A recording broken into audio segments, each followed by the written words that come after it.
Amen. May you run the race that is set before you. Amen. The words that come from the pulpit, they are not ordinary words. Yes. So if I say, may you run the race, it is prophetic. Amen. I say, may you run the race set before you. Amen. No one will run your race for you. Amen. It's good to see Mr. Robinson from Luton. God bless you. Thank you for coming. Amen. It's my associate at work. Hallelujah. Amen. May we run the race set before us. Amen. In the mighty name of Jesus. Amen. Father, I surrender unto you that your word will bring power to us. Your word will energize us. Your word will strengthen us today. In the name of Jesus. Help us today. Let your name be glorified. In Jesus' name we pray. Amen. In Jesus' name we pray. Amen. In Jesus' name we pray. Amen. Please come with me to Luke chapter 13, verse 31 to 35.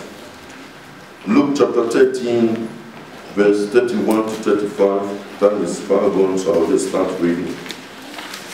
The same day there came certain of the Pharisees, saying unto Jesus, Get thee out and depart hence, for Herod will kill thee. And he said unto them, Go ye and tell that fox, Behold, I cast out devils, and I do cures today and tomorrow, and the third day I shall be perfected. Nevertheless, I must walk today and tomorrow and the day following, for it cannot be that a prophet perish out of Jerusalem. Verse 34, O Jerusalem, Jerusalem, which killeth the prophets and stones them that are sent unto thee. How often would I have gathered thy children together, and as a hen thou gather her brood under her wings, and ye would not. Last verse, verse 35. Behold, your house is left unto you desolate. And verily I say unto you, you shall not see me until the time. Can I hear you say time? Time. Can I hear you say time? Time. Until the time come when ye shall say, Blessed is he that cometh in the name of the Lord. Can I hear you say, I receive the word of God? I receive the word of Lift up God. your right hand and say, I receive the word of God. I receive the word of God. Say it again, I receive the word of God. I receive the word of God. Say it again for the last time, I receive the word of God. I receive the word of God. In the mighty name of Jesus. The title of the message today is Fulfilling Our Prophetic Purpose. Fulfilling our prophetic purpose. Amen. Now I want you to know that you are not just on the planet. I want to tell yourself, I am not just on the planet. I am not just on the planet. Say it again, I am not just on the planet. I am not just on the planet. You are not just on this planet. You are here for a reason.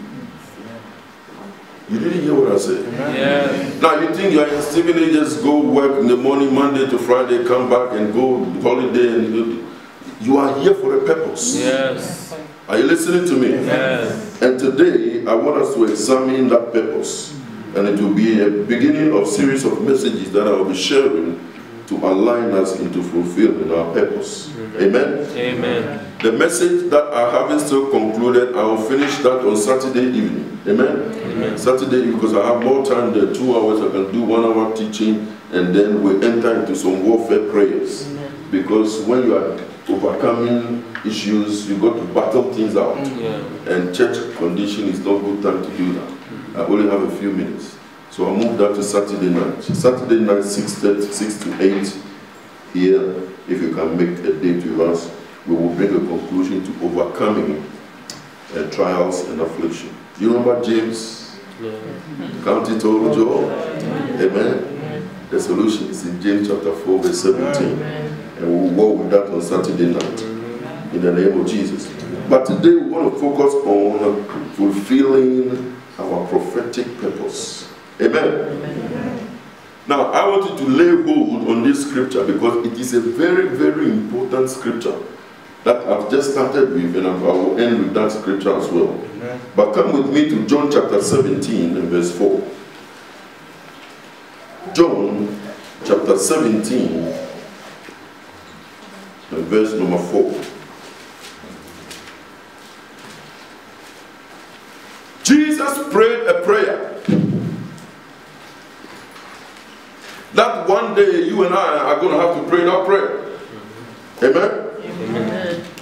Jesus prayed a prayer, and he prayed, he said, I have glorified thee on the earth. Can you say after me? I have glorified thee. I have glorified thee. Say it again. I have glorified thee. I have glorified thee. On the earth. On the earth. I have finished. I have finished. The work. The work. Which thou givest me to do. Which thou givest me. I have glorified thee on the earth. I have glorified thee on the earth. I have finished. I have finished. The work. The work. Which thou givest me to do. Which thou givest me to do. Now, Jesus was praying this prayer, and in a few days' time, he will end at Calvary. He had not ended at Calvary, and you will expect that he will pray this prayer at Calvary. When he was being crucified, it is only then that naturally you can say that I have glorified you. Why? Because I've finished the work that you've given to me. But Jesus was on his way, and yet he prayed that prayer that I have glorified thee on the earth. Why? I have completed the work that you gave me to do. That seems to suggest that God gave Jesus some work to do. And Jesus said, I have glorified thee on the earth. And we sing songs, be glorified, be glorified, be glorified in the heavens, be glorified in the earth, be glorified in this temple. Jesus, Jesus, be thou glorified. We sing those songs, and so we think that when we sing these kind of songs, we are glorifying God. But I'm learning of the meaning of glorifying God, and Jesus gave that meaning in this verse. He said, I have glorified thee on the earth. Why? I have completed the work that you gave me to do. In other words, the extent to which we glorify God is inextricably linked to our mission on earth and how we carry out the purpose of God on the earth. So I glorify God when I complete the work that he has put in my hands. Yes. Are you with me? Yes. Now, whether you like it or not, a day will come when you will have to pray that prayer. When all life is done, and in the next hour or so, you are ready to go, what are you going to say? Jesus said, I have glorified you on the earth. Why? I have completed the work that you gave me to do. So, the extent to which I glorify God is linked to my ability to complete the work that God gives me to do. Yes. Do you understand what we are saying? Yes. Is it too hard for you to understand? Tell your neighbor, stay with me. Stay with me. This is one of my favorite verses in the Bible. And every time I get opportunity to address ministers, I use that scripture. At conference recently, John Glass called me to pray. And I reminded them of that scripture. I said, one day, God is going to hold us accountable. When we are ready to go, you and I must be ready to pray that prayer. We should be able to say to God, I have glorified you on the earth. Why? I have completed, not partially completed, or not started. I have completed the work that you gave me to do. When that time comes for you, I pray that you will be able to pray that prayer. Amen. When you say amen, you can pray it. Amen. Listen, when you make it through that gate, you are finished. That's it. You have passed the test. For I will run to you, to your words of truth. You can go to some place, it will give you all sort of things. But here am I telling you, complete the work that God has given to you. Because you glorify God by doing that. So you must look for something to do. Fulfilling your prophetic purpose. Amen? Amen. Fulfilling your prophetic purpose.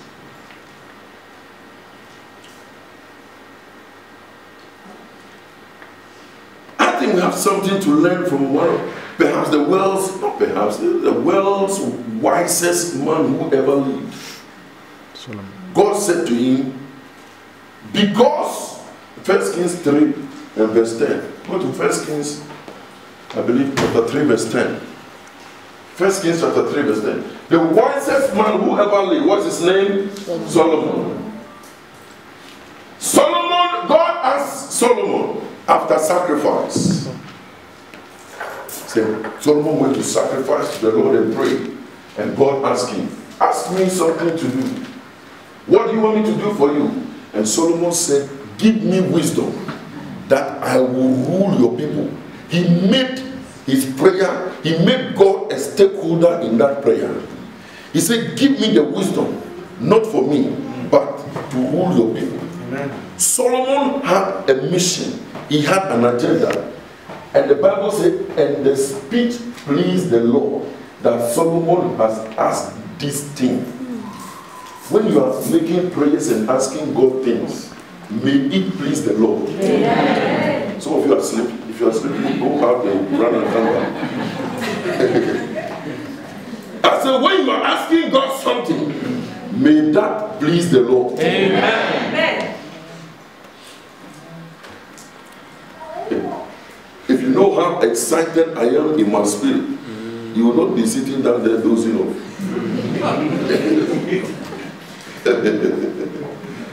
Somebody say, mercy, Lord. Mercy, Lord. Solomon pleased God with that prayer.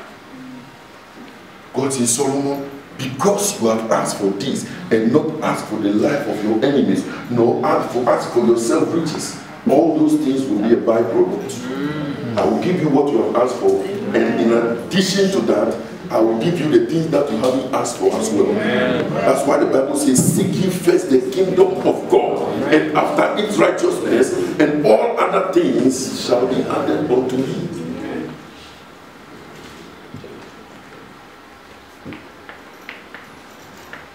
Solomon was the wisest of all. He had cattle. He had everything you can think about, leadership skills. Remember, Solomon came to the throne with nothing.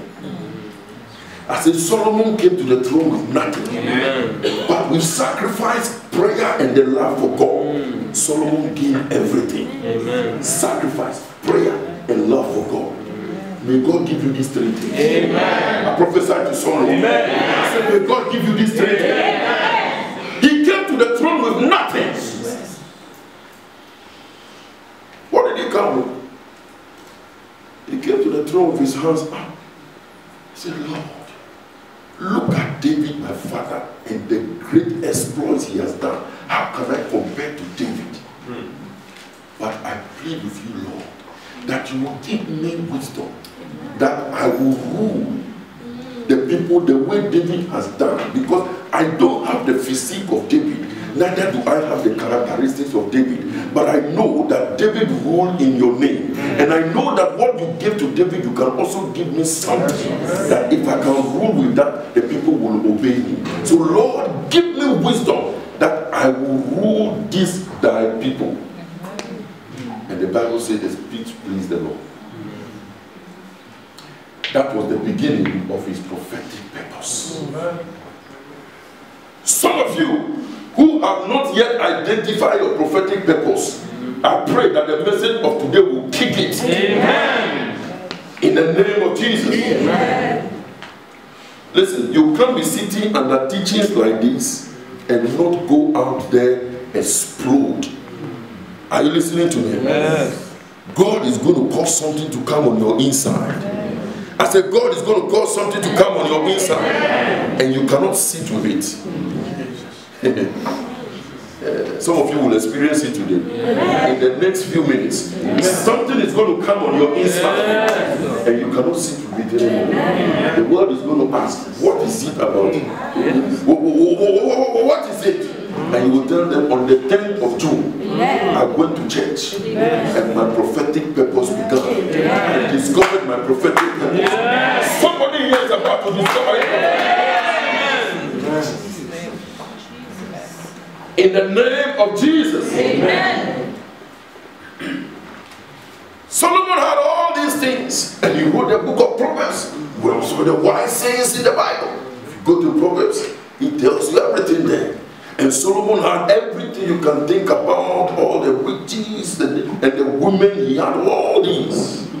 He misused some of his powers. Amen. And when he finished all of this in Proverbs, Solomon now sat back with detachment. Are you listening to me? He sat back now with detachment and wrote the book of Ecclesiastes. And he said, now, listen to the conclusion of the whole matter. The whole duty of man is to fear the Lord and keep his commandments. After he has messed up, he came to an understanding that all that matters in life is to fear God and keep his commandments. May you fear the Lord. And may you keep his commandments. He said, now go to Ecclesiastes chapter 12, verse 13. I'm not going to rush at all. Ecclesiastes chapter 12, verse 13. Let us hear the conclusion of the whole matter. Fear God and keep his commandment. For this is the whole duty of man. Hallelujah. Amen. This is the whole duty of man. After Solomon has done, and surely you don't need to relive Solomon's experiences. It's only the foolish person who will go and relive somebody's experience. You know what this person did from the life that he led and the results he got. So if you go and do the same thing, you will get the same result. And Solomon did all the things he did, and after that he wrote to you that, listen, Shola, the whole duty of man is to fear the Lord and keep his commandments. Yes. So if I was you, I would take Solomon's prescription and live by it, because he has gone through the hustle. Are you listening to me? Yes. May you fear the Lord. Amen. And may you live by his commandments. Amen. In the mighty name of Jesus. Amen. Fulfilling your prophetic purpose. I want you to know that your purpose is prophetic. Come with me to Ecclesiastes chapter 3. We are going to Solomon's writing now. Ecclesiastes chapter 3. Amen? Amen. To everything there is a season. Can I hear you say season? Season. Can I hear you say season? Season. To everything there is a season. A time to every purpose. Can I hear you say purpose? Purpose. Under the sun. Solomon said, to everything there is a season. To everything there is a season and a time to every purpose under the heavens. Now I want to pause here a little bit, and I want to explain two key words in this verse. The word purpose and the word season. Fulfilling your prophetic purpose. So what is the word purpose? What does it mean? Purpose is the reason for which something exists. And when we talk about the word purpose, purpose is the reason for your existence. A management writer, Johnson and Scholes, said, mission, which is similar to purpose, is the reason for the existence of an organization. An organization cannot forge ahead without a purpose. So you need to understand the word purpose in that verse. So to everything there is a season and a time to every purpose under the heavens. So let's explain what season to is. Purpose is the reason for which something exists. Season. The word season is a particular time conducive for something to occur. When we talk about the word season, don't get lost here. If you get lost, the whole message is gone. We need to understand the word purpose, and we need to understand the word season. Amen? Because your purpose, I say your purpose, Yes. is hidden in the womb of time. Season is a time that is conducive for something to occur. Are you listening to me? Amen. There are different seasons. If we find ourselves in December, see everybody wearing winter clothes. That's a different season. It's still you, Brother Frederick, but I'll see you wearing some big leather jacket. Okay? Why? Because of the season. That doesn't change your purpose. But if I look at the same brother in summer, I will see him taking his coat off. Are you listening to me? Yes. So there is a season. Time is hidden in a season, and purpose is hidden in time. And when the season of the man comes, you explode in your purpose. Amen.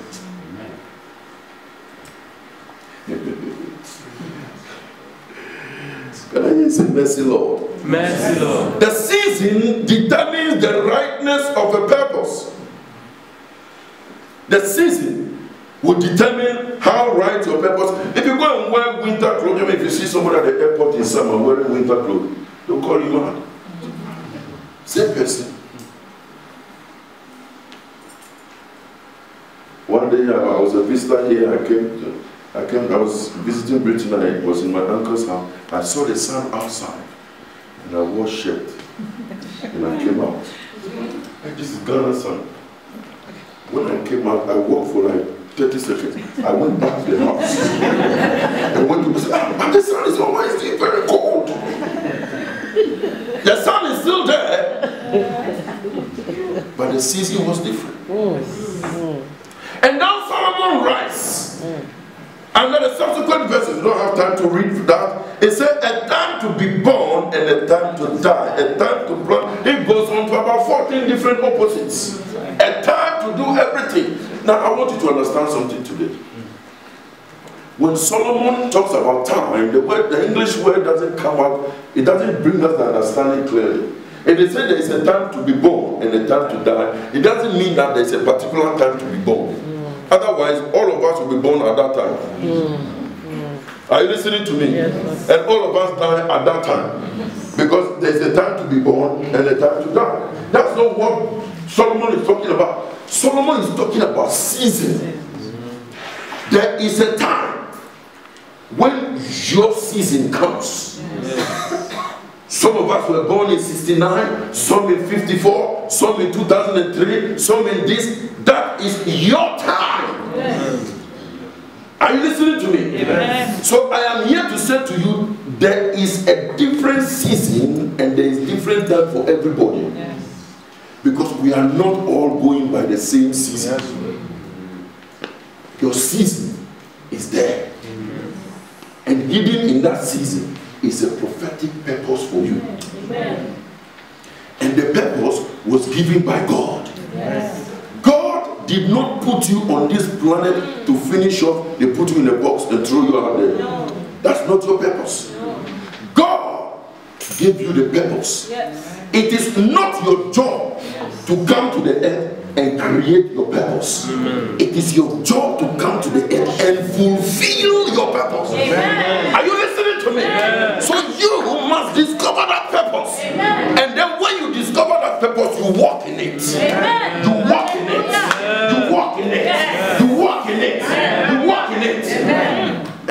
can pray that prayer that Jesus prayed.